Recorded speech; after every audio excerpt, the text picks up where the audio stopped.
ನೋಡಿ, ಬಿಡದಿ ಟೌನ್ಶಿಪ್ ವಿಚಾರ ಎಷ್ಟು ದೊಡ್ಡ ಮಟ್ಟದಲ್ಲಿ ಕೋಲಾಹಲಕ್ಕೆ ಕಾರಣ ಆಗಿದೆ. ನಾನಾ ನೀನಾ ನಾ ಕೊಡೆ ನೀ ಬಿಡೆ ಅನ್ನುವಂತಹ ಪರಿಸ್ಥಿತಿ. ಅಲ್ಲಿಯ ರೈತರು, ಬಿಡದಿ ಟೌನ್ಶಿಪ್ ವ್ಯಾಪ್ತಿಗೆ ಒಳಪಡುವಂತಹ ರೈತರು ಸುಮಾರು 500 ದಿನಕ್ಕಿಂತ ಹೆಚ್ಚು ದಿನಗಳ ಕಾಲ ಹೋರಾಟ ಮಾಡ್ತಾ ಇದ್ದಾರೆ.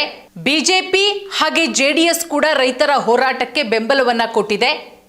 ಅದರ ಜೊತೆಗೆ ಕುಮಾರಸ್ವಾಮಿಯವರು, ನಿಖಿಲ್ ಕುಮಾರಸ್ವಾಮಿಯವರು ಪಾದಯಾತ್ರೆ ಕೂಡ ಮಾಡಿದ್ರು.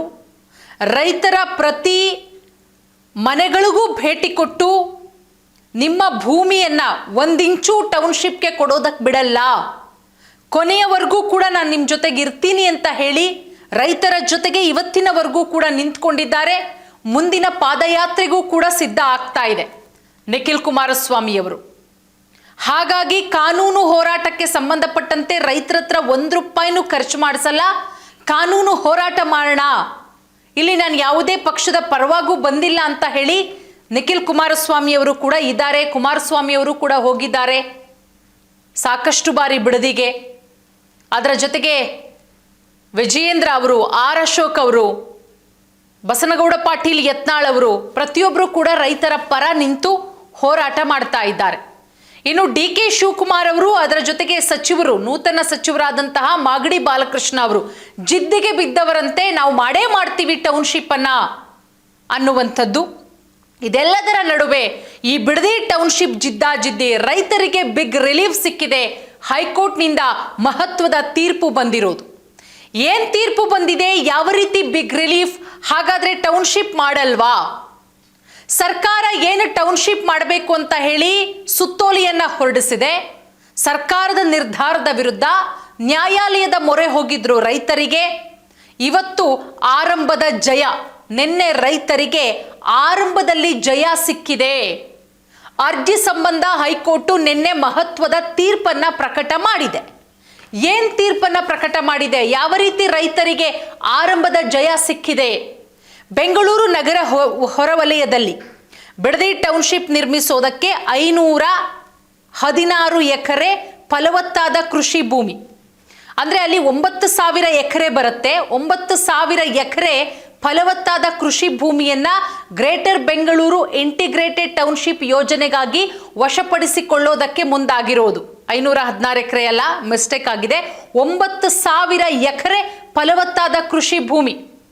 ಈ ಭೂಸ್ವಾಧೀನವನ್ನ ಪ್ರಶ್ನಿಸಿ ಸುಮಾರು 14 ರೈತರು, ಅಂದ್ರೆ 9,000 ಎಕರೆ ಬಂದು ಟೋಟಲ್ಲು, ಅದರಲ್ಲಿ 516 ಎಕರೆ ಫಲವತ್ತಾದಂತಹ ಕೃಷಿ ಭೂಮಿ, ಅಂದ್ರೆ ಒಂದು ಹಳ್ಳಿಗೆ ಒಳಪಡೋದು.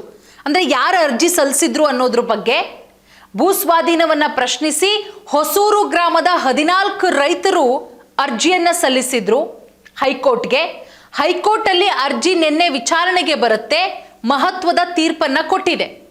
ಆ ತೀರ್ಪು ಏನಂತ ಬಂದಿದೆ ಅಂತ ಹೇಳಿದ್ರೆ, ರೈತರಿಗೆ ತಾತ್ಕಾಲಿಕವಾದಂತಹ ರಿಲೀಫ್ ಸಿಕ್ಕಿದೆ. ಬಿಡದಿ ಟೌನ್ಶಿಪ್ ಯೋಜನೆಗೆ ಭೂಮಿ ವಶಪಡಿಸಿಕೊಳ್ಳೋದಕ್ಕೆ ಸರ್ಕಾರ ಮುಂದಾಗುತ್ತೆ. ಬಿಡದಿಯ ಮಂಡಲಹಳ್ಳಿ, ವಡೇರಹಳ್ಳಿ, ಕೆಂಪಯ್ಯನಪಾಳ್ಯ ಈ 3 ಗ್ರಾಮಕ್ಕೆ ಅಂತಿಮ ಅಧಿಸೂಚನೆಯನ್ನ ಹೊರಡಿಸಿತ್ತು.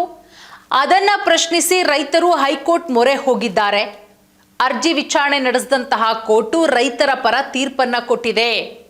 ನ್ಯಾಯಾಲಯದ ಮೊರೆ, ಸರ್ಕಾರದ ನಿರ್ಧಾರದ ವಿರುದ್ಧ ನ್ಯಾಯಾಲಯದ ಮೊರೆ ಹೋಗಿದ್ದಂತಹ ರೈತರಿಗೆ ಆರಂಭದ ಜಯ. ಯಾರು ಯೋಜನೆಗೆ ವಿರೋಧ ಮಾಡಿದ್ದಾರೋ ಅವರ ಜಮೀನಿನ ಭೂಸ್ವಾಧೀನ ಮಾಡದಿರೋದಕ್ಕೆ ಕೋರ್ಟು ಸೂಚನೆ ಕೊಟ್ಟಿದೆ. ನೋಡಿ, ರೈತರು ಮನಪೂರ್ವಕವಾಗಿ ತಮ್ಮ ಜಮೀನನ್ನ ಕೊಡಬೇಕು, ಮನಪೂರ್ವಕವಾಗಿ ಅದಕ್ಕೆ ಸಂಬಂಧಪಟ್ಟಂತಹ ಚೆಕ್ಕು ಅಥವಾ ದುಡ್ಡನ್ನು ತಗೋಬೇಕು. ಬಲವಂತದಿಂದ ರೈತರ ಬಳಿ ಕಿತ್ಕೊಳ್ಳಂಗಿಲ್ಲ. ಯಾರು ವಿರೋಧ ಮಾಡ್ತಿದ್ದಾರೋ ಅವರ ಜಮೀನನ್ನ ಸ್ವಾಧೀನ ಮಾಡಂಗಿಲ್ಲ. ಕೋರ್ಟ್ ಸೂಚನೆ ಕೊಟ್ಟಿದೆ. ನ್ಯಾಯಾಲಯದ ತೀರ್ಪು ರೈತರಲ್ಲಿ ಸಂತಸವನ್ನು ಕೂಡ ಮೂಡಿಸಿದೆ. ರೈತರ ಪರ ವಕೀಲರು ವಾದ ಮಾಡ್ತಾರೆ. ಬಿಡದಿ ಟೌನ್ಶಿಪ್ಗಾಗಿ ಭೂಸ್ವಾಧೀನ ಪ್ರಶ್ನಿಸಿ ಹೊಸೂರು ಗ್ರಾಮದ ಸುಮಾರು 516 ಎಕರೆ ಅಂದ್ರೆ 14 ರೈತರ ಅರ್ಜಿ ಅದು ವಿಚಾರಣೆಗೆ ಬರುತ್ತೆ. 34,000 ಕೋಟಿ ಲಾಭ ಗಳಿಸೋದಕ್ಕೆ ಯೋಜನೆ ಮುಂದಾಗಿರೋದು. ಕಾನೂನು ಪ್ರಕ್ರಿಯೆ ಪಾಲಿಸದೆ ಭೂಸ್ವಾಧೀನ ಅಂತ ರೈತರ ಪರ ವಕೀಲ ಎಂ.ಎಚ್. ಪ್ರಕಾಶ್ ಅವರು ನಿನ್ನೆ ವಾದ ಮಂಡಿಸ್ತಾರೆ. ಹೈಕೋರ್ಟ್ ಪೀಠ ಪ್ರಶ್ನೆ ಮಾಡುತ್ತೆ, ಯೋಜನೆಗೆ ಮುನ್ನ 2013ರ ಭೂಸ್ವಾಧೀನ ಕಾಯ್ದೆಯ ನಿಯಮ ಪಾಲಿಸಲಾಗಿದೆಯಾ? ಸರ್ಕಾರಕ್ಕೆ ನ್ಯಾಯಮೂರ್ತಿ ಆರ್ ನಟರಾಜ್ರಿದ್ದಂತಹ ಹೈಕೋರ್ಟ್ ಪೀಠ ಪ್ರಶ್ನೆ ಮಾಡುತ್ತೆ. ಇತರ ರೈತರು ಭೂಸ್ವಾಧೀನಕ್ಕೆ ಸಮ್ಮತಿ ನೀಡಿದ್ದಾರೆ ಅನ್ನುವಂಥದ್ದು ಅಲ್ಲಿ ವಾದ ಪ್ರತಿವಾದಗಳು ಕೂಡ ಆಗತ್ತೆ. ಪರಿಹಾರ ನಿಗದಿಯಾಗೋವರೆಗೂ ಕೂಡ ಅರ್ಜಿದಾರರ ಸ್ವತ್ತು ಸ್ವಾಧೀನ ಮಾಡಂಗಿಲ್ಲ ಹೈಕೋರ್ಟ್ಗೆ ಸರ್ಕಾರದ ಪರ ಎಜಿ ಶಶಿಕಿರಣ್ ಶೆಟ್ಟಿ ತಿಳಿಸಿದ್ದಾರೆ. ಹಾಗಾಗಿ ಸೆಕ್ಷನ್ 10A ಅಡಿ ವಿನಾಯಿತಿಗೆ ಇದು ಗ್ರಾಮೀಣ ವಸತಿ ಯೋಜನೆಗೆ ಅಂತ ಸರ್ಕಾರಕ್ಕೆ ನ್ಯಾಯಮೂರ್ತಿ ಆರ್ ನಟರಾಜ್ರಿದ್ದ ಹೈಕೋರ್ಟ್ ಪೀಠ ಪ್ರಶ್ನೆ ಮಾಡಿದೆ. ಪರಿಹಾರ ನಿಗದಿಯಾಗೋವರೆಗೂ ಕೂಡ ಅರ್ಜಿದಾರರ ಸ್ವತ್ತು ಸ್ವಾಧೀನ ಮಾಡೋದಿಲ್ಲ ಅಂತ ಪೀಠ ತಿಳಿಸಿದ್ದು ವಿಚಾರಣೆಯನ್ನ ಸದ್ಯಕ್ಕೆ 3 ವಾರಗಳ ಕಾಲ ಮುಂದೂಡಿಕೆ ಮಾಡಲಾಗಿದೆ. ಅಂದರೆ ತಕ್ಷಣದ ಮಟ್ಟಿಗೆ ಇಲ್ಲೇನು 500 ದಿನಗಳಿಂದ ಟೌನ್ಶಿಪ್ ಅನ್ನ ವಿರೋಧಿಸಿ ರೈತರು ಹೋರಾಟ ಮಾಡ್ತಾ ಇದ್ದಾರೋ ತಕ್ಷಣದ ಮಟ್ಟಿಗೆ ರೈತರಿಗೆ ರಿಲೀಫ್ ಸಿಕ್ಕಿದೆ ಅಂತಾನೆ ಹೇಳಬಹುದು. 3 ವಾರದ ನಂತರ ಏನಾಗುತ್ತೆ ಕಾದು ನೋಡಬೇಕು.